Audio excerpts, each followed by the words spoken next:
بگم بچه جان روزت مبارک.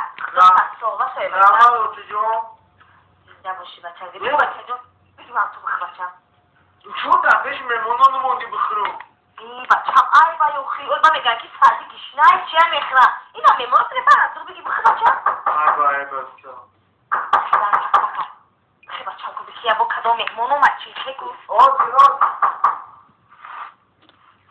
بچه اموکی بیا اموکی.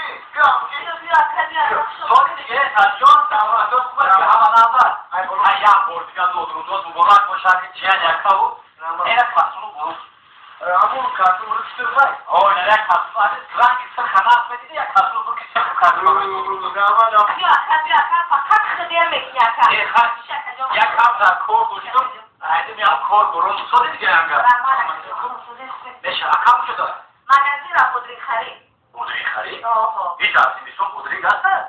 بودری که سیانگی برای دستم دیگه هم برای شما ساعت جون زود روزو رحمت اموکی چند نشیدی؟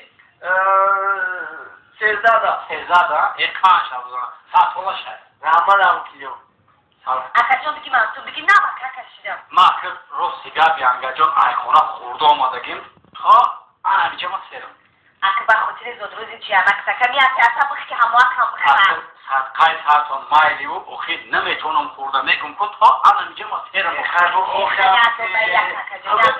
اخید ساعتی جان گفتم کن تا انا بیجه ما سیرم خیلی اکا بگی بگی اکا جان بگی خیلی بیاگنی با خاطر همه زود روزی ساعتی جان بیا ساعتی جان بیا یانگا شما رحمت توست زکا که میمونم من خودم رو رحمت بگی ماله خیلی ما پیش بشینیم اگه شما خورده نه؟ نه یانگا بگی به بسم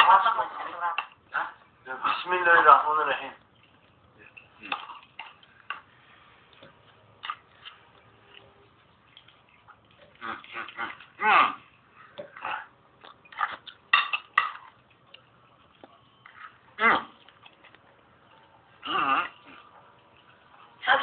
سب جان اما که چه بیسنم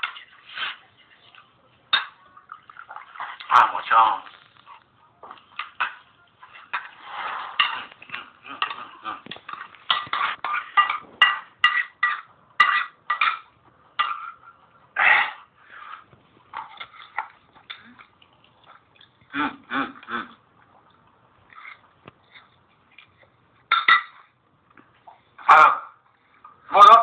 برای کویا برزی سازگاه زلزل مبارک شما نه سروسی من بشین اموکی جون روزی اتاق بیای اوخی اکا بشنه